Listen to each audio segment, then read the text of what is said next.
Why is Russell Crowe not in the upcoming Ridley Scott Gladiator movie? Gladiator 2. I mean, they should be fucking paying me for the amount of questions I've had to answer about the fucking film that I'm not even in. As Paramount and Scott Free prepare for the new venture into the world of ancient Rome once again, it seems that they've settled on making this a sequel without him. Maximus Decimus Meridius meets his end at the end of the original 2000 epic historical drama film after the general is betrayed by the new Emperor Commodus, has his family killed, and is forced into slavery. After serving in the gladiatorial arena and getting his revenge on Commodus, Maximus succumbs to his wounds and dies a hero. Obviously, Crowe can't reprise his role in a sequel. It's been 23 years, and his age pretty much works against him as a leading protagonist. His career now is relegated to playing mentors, which he does quite well in The Man of Steel, villains, again not bad in Unhinged, and third-rate superheroes. But for a movie like Gladiator, there does exist a unique chance for Crowe to shine, where his age can be an advantage and work for him to tell a new story with fresh themes and keep true to the same sword and sandal Colosseum action of the original.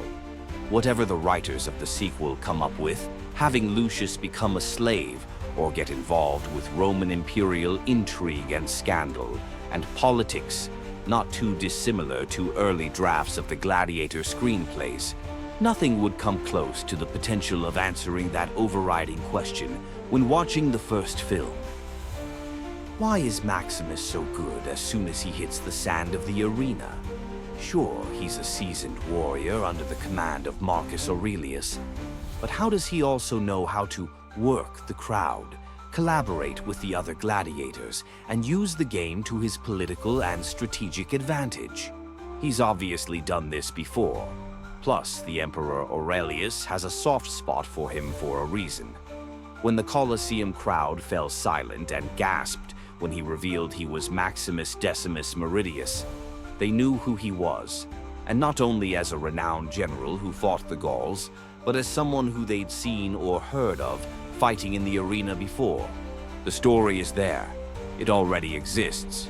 A prequel is a perfect vehicle for a return of Russell Crowe to the franchise.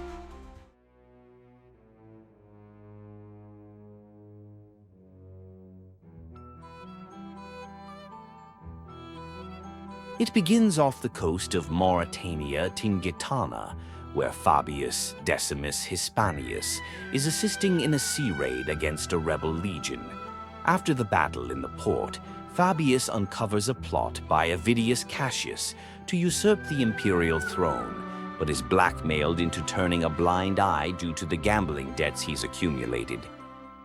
Fabius returns home to Tarraco, Iberia, where he is met by his oldest son and taken to his estate. He discovers his other two sons bullying the youngest of the boys, Maximus.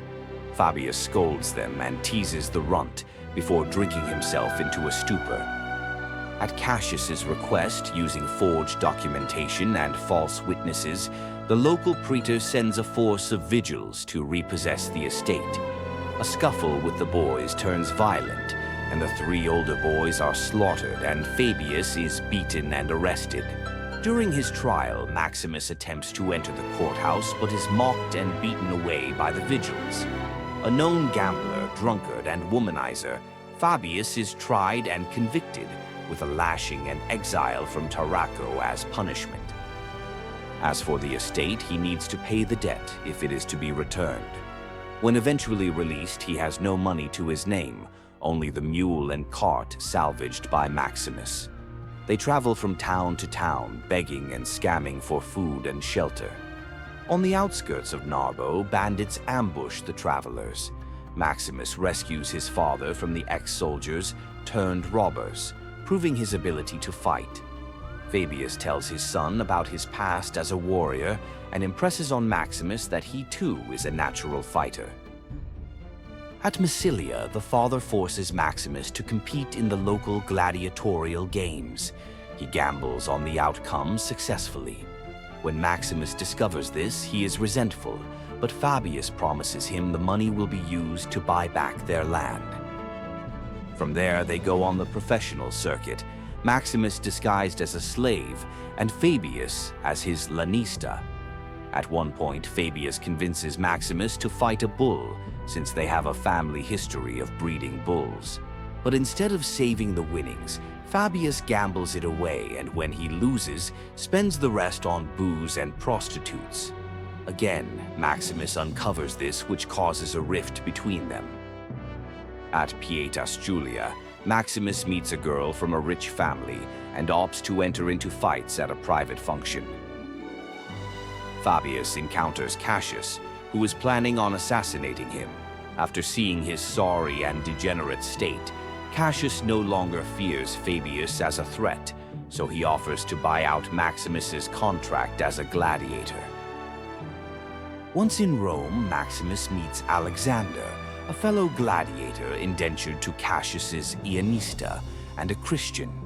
He helps Maximus prepare for the games.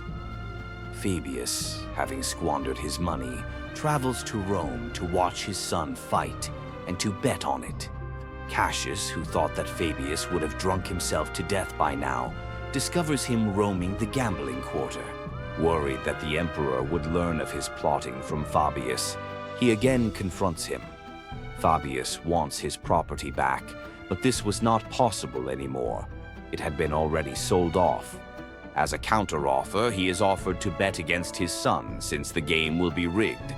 Alexander was bribed to ensure Maximus loses in the arena. In the final battle in front of the emperor, Maximus is set up to go down badly. At first, Fabius refuses to watch the fight, but his emotions take the better of him. He approaches the Praetorian Guard and informs them about the plot by Cassius. When he sees his son get wounded and about to be slain, Fabius steps into the arena and fights on to the death, winning the favor of the crowd and of Emperor Marcus Aurelius, who spares Maximus after being informed about the treachery and Fabius's service.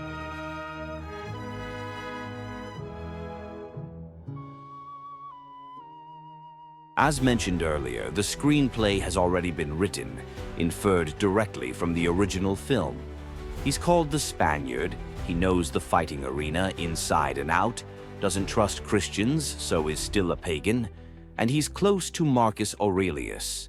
It is a story that follows similar beats to the first movie, but it also explores relationships between father and son, weakness and betrayal, and why Aurelius loves and trusts Maximus more than his son. A character like Fabius gives a seasoned and older actor like Russell Crowe something to sink his teeth into, instead of trying to fake an Italian accent and fight evil demons in schlock horror jump scare movies, maybe win him another award. But he'll need to get fit for this finale. It's just one fight scene, but it should be one hell of a gladiatorial duel.